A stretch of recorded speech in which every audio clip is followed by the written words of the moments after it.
Ajay Pratap Singh please. माननीय उपसभापति महोदय, सदन में आज जो संविधान अनुसूचित जातियां और अनुसूचित जनजातियां आदेश दूसरा संशोधन विधेयक 2022 प्रस्तुत हुआ है, उसके पक्ष में बोलने के लिए मैं खड़ा हुआ हूं। सभापति महोदय,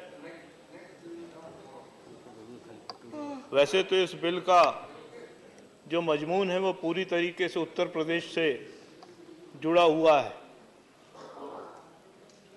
और मैं मध्य प्रदेश का रहने वाला हूं, लेकिन फिर भी मैंने इस बिल में बोलने की इच्छा प्रकट की और मेरे नेतृत्व ने मुझे अवसर दिया। मैं अपने नेतृत्व को बहुत बहुत धन्यवाद भी कह रहा हूं। मैंने इच्छा इसलिए प्रकट की कि उत्तर प्रदेश के जिन जिलों का जिक्र है वो जिले सब मेरे पड़ोसी जिले हैं और इसलिए इस बिल का क्या महत्व है, इस बिल के माध्यम से क्या सामाजिक असर आएगा, मैं इसको बहुत अच्छी तरीके से समझता हूं।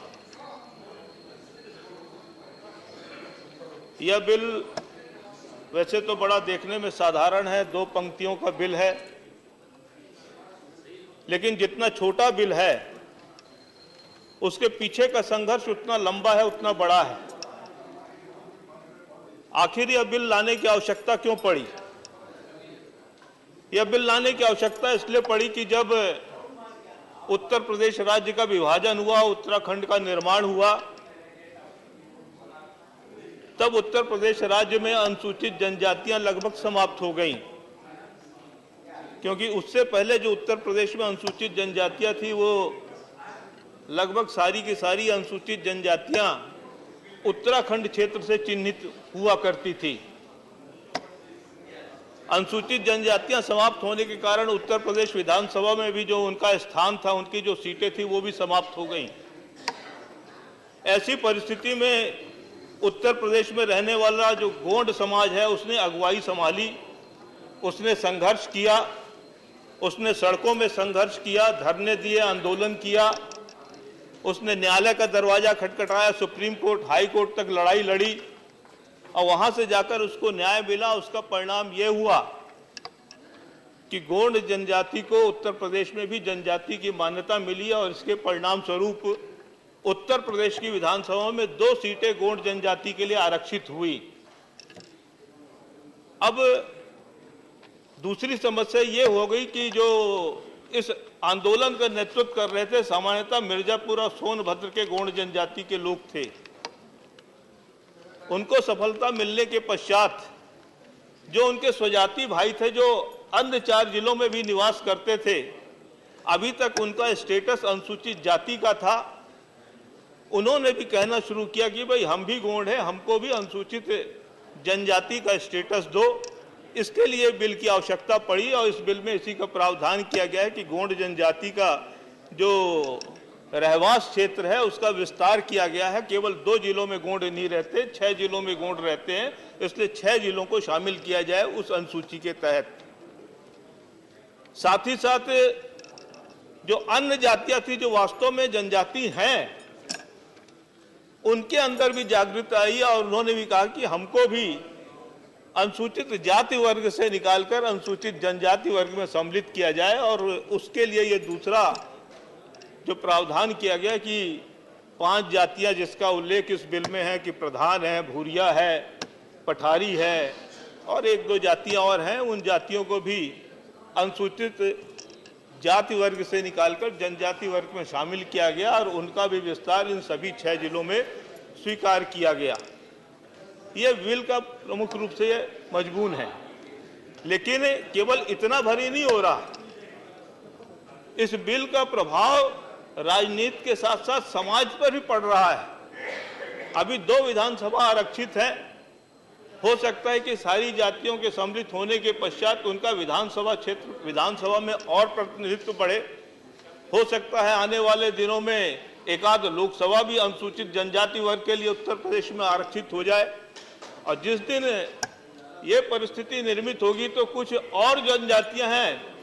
जो मेरी नज़र में हैं, जिसका मैं उल्लेख भी कर सकता हूं, जैसे खैरवाड़ जाति है, गरिया जाति है,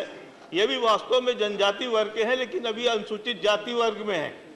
हो सकता है भविष्य में ये भी क्लेम करें कि हमको अनुसूचित जाति वर्ग से निकालकर अनुसूचित जनजाति वर्ग में सम्मिलित करो, तो उनको भी न्याय मिलेगा, क्योंकि मोदी सरकार न्याय के लिए ही प्रसिद्ध है। और इसका दूसरा असर ये पड़ेगा कि जो वनाधिकार अधिनियम है, वनाधिकार अधिनियम के तहत ये प्रावधान है कि 2005 से पहले जो जनजातियां वन क्षेत्र में निवास करती हैं, उनको वनाधिकार अधिनियम के तहत पट्टा पाने का अधिकार है, जमीन का जो स्वामित्व है वो पाने का अधिकार है। अभी तक ये अनुसूचित जाति वर्ग में थे, इसलिए वनाधिकार के दायरे में नहीं आते थे, लेकिन अब जब अनुसूचित जनजाति वर्ग की श्रेणी में सम्मिलित हो गए हैं कि सारी की सारी जातियां जो हैं, जो वन क्षेत्र में निवास करती हैं, वहां पर काबिज कास्ट हैं, उसके कारण इनको वनाधिकार अधिनियम का लाभ मिलेगा और उसके माध्यम से जिन जमीनों पर एक लंबे समय से अपना स्वामित्व रखे हुए थी, उसको वैधानिक रूप से अधिकार उनको प्राप्त हो जाएगा। इन जनजातियों को दूसरा जो विशेष रूप से मैंने चुना है बोलने के लिए, उसके पीछे कारण ये है कि जिस तरीके से ये समस्या है, उसी तरीके से समस्या हमारे क्षेत्र में मध्य प्रदेश में भी है। हमारे समीर उरांव जी बहुत सही बात कह रहे थे कि ये जो समाज का वर्ग है बहुत सेंसिटिव वर्ग है। यद्यपि हमारे भारत में एक छुआछूत और ऐसा दुराव एक बुराई के रूप में है और ये सभी वर्गों में है, और इसके कारण बड़ा लोग बाग इसको बड़ा नाप तोल कर और व्यवहार करते हैं और इसका असर समाज पे पड़ता है। इसलिए हमारे मध्य प्रदेश में भी कई जातियां ऐसी हैं कि नदी के इस पार उनका स्टेटस दूसरा है, नदी के इस पार स्टेटस दूसरा है। जैसे मैं पनिका जाति की बात करता हूं, नर्मदा नदी के दक्षिण चले जाइए तो पनिका पिछड़े वर्ग में है, नर्मदा नदी के उत्तर में आ जाइए तो पनिका जनजाति वर्ग में है। हमारे रीवा शहडोल संभाग में आ जाइए तो प्रजापति अनुसूचित जाति में है और इसके बाहर चले जाइए तो सामान्य वर्ग में आ जाते हैं। ऐसे अनेक जातियां हैं और ये लगभग सभी प्रांतों में स्थिति है। तो इस बिल के माध्यम से यद्यपि हम अभी उत्तर प्रदेश की चर्चा कर रहे हैं, लेकिन मेरा आग्रह है सरकार से कि सरकार एक बड़े पैमाने पर इस तरीके की जो विसंगति हैं, जो परस्पर शादी ब्याह करते हैं, जो परस्पर जिनके रक्त संबंध है, परस्पर जिनके खान पान है, ऐसी जो विसंगतियां हैं, उन समाज को चिन्हित कर एक साथ लाएं, जिससे कि उनका जो सामाजिक ताना बाना है वो भी दुरुस्त रहे और उनको जो प्रशासनिक राजनीतिक संरक्षण भी चाहिए, जो प्रशासनिक राजनीतिक आरक्षण भी चाहिए, उसका भी वो लाभ ले सके। मैं इस बिल का समर्थन करते हुए अपनी बात समाप्त करता हूं। बहुत बहुत धन्यवाद। Thank you Ajay.